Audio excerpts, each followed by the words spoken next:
Dans le cours précédent, je vous ai présenté le type de données tableau en PHP. J'ai fait une présentation assez courte, même si c'était un peu plus de 10 minutes, parce qu'il y a encore pas mal de choses à dire concernant les variables de type tableau. Par exemple, ici, je vous ai pris une variable que j'ai nommée $poids légumes.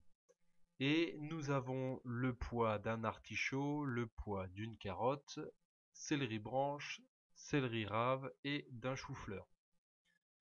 Donc quand je fais un var dump de cette variable, j'obtiens ce résultat-là. Pour rappel, nous avons à gauche les clés et nous avons à droite les valeurs.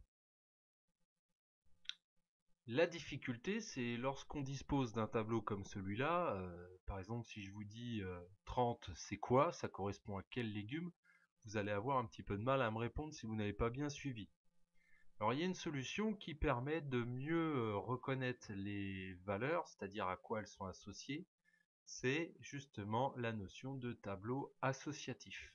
Alors l'utilisation est très simple, c'est que à la place d'utiliser une clé numérique, on va utiliser une clé sous la forme d'une chaîne de caractères. Donc je vais redéclarer ma variable $poids légumes et puis je vais la réaffecter. Donc pour que ça soit plus lisible, je vais créer ma variable sur plusieurs lignes. Donc là, ce que je vais faire, c'est que je vais nommer ma clé, au lieu que ça soit 0, 1, 2, 3, je vais nommer carrément sous forme d'une chaîne de caractères. Donc je vais mettre artichaut, et ensuite on a l'opérateur d'affectation dans un tableau. C'est un petit peu particulier parce que c'est pas le signe égal tout seul, c'est égal avec le signe supérieur. Et puis là, on va mettre le poids. Ensuite, on prend la seconde valeur, et je vais écrire par exemple ici carotte. Ensuite, je vais affecter le poids de la carotte, je mets une virgule, je prends le suivant, ça va être céleri branche. Alors je vais éviter par contre de mettre des espaces et des accents dans le nom des clés. Ensuite, céleri branche, je vais marquer 30 grammes. Ensuite, nous avons un céleri rave. Donc céleri rave, ici c'est 1000 grammes. Alors c'est pas entre parenthèses, entre cotes, et puis enfin pour terminer, nous avions donc un chou-fleur. Donc je vais écrire en un mot chou-fleur, et nous avions 1500. Donc vous voyez ici que comme j'ai pas mis le signe supérieur, à chaque fois il m'indique une erreur. Donc vous voyez la syntaxe ici, j'ai un système clé et ici valeur. Je vais afficher le résultat via vardump, et quand j'actualise ici, on voit que j'ai le même tableau, sauf que là, j'ai mes clés de type string cette fois-ci, puisque j'ai bien des chaînes de caractères, et ensuite j'ai chaque valeur associée à chaque clé. J'ai donc dans la seconde situation, c'est-à-dire ici, un tableau associatif. Donc dès lors que nous avons des clés de type string, nous avons un tableau associatif, alors que précédemment, nous avions donc ici un tableau indexé. Alors, PHP étant relativement permissif, il est possible de mixer les deux. Je vais par exemple rajouter un élément à mon tableau. Donc je peux faire, alors déjà je peux le faire de plusieurs façons.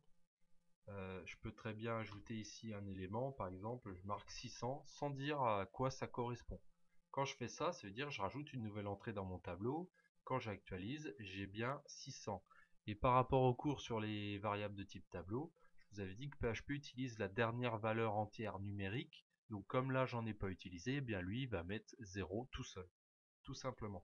Maintenant, si je veux rajouter un élément dans mon tableau, je vais reprendre le nom de ma variable, je prends les crochets, et puis là à l'intérieur je vais indiquer par exemple le poids d'un autre légume. Je vais prendre le poireau et puis je vais lui affecter une valeur. Donc on va le faire de cette façon avec le signe égal. On utilise le égal supérieur que quand on déclare le tableau sous cette forme là, c'est-à-dire directement avec ses clés valeurs. Là, lorsqu'on prend un indice, alors ici c'est plus un indice, c'est une clé sous forme de chaîne à laquelle on affecte une valeur, Là, on peut utiliser l'opérateur d'affectation égale classique. Donc si je fais un var dump de poids légumes et que je regarde le résultat final, on obtient notre nouvelle clé et notre nouvelle valeur qui est 150. Encore une fois, il est possible de supprimer un élément d'un tableau associatif. Par exemple, si je veux supprimer le poids du céleri branche, eh ben, je vais prendre ma fonction unset, je prends poids légumes et là j'indique la clé que je veux supprimer. Par exemple, je vais prendre céleri branche. Donc je refais un var dump de poids légumes et on va voir que mon céleri branche aura disparu de mon tableau. Donc ici, il existe encore, alors que dans le suivant, il n'existe plus. Pareil, si on veut modifier une valeur, par exemple, je veux changer le poids du chou-fleur. Donc je vais prendre ma variable poids légumes.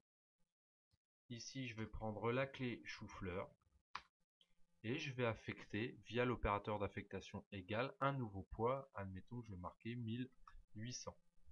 Si je refais un var dump de mon poids, je regarde le résultat à l'écran et ici je vais avoir mon nouveau poids pour le chou-fleur qui est de 1800 grammes.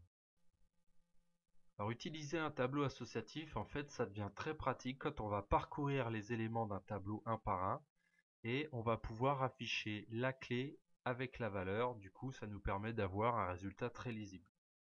Donc j'ai fait le tour des tableaux associatifs, je vous invite à découvrir le cours sur les tableaux multidimensionnels. À bientôt.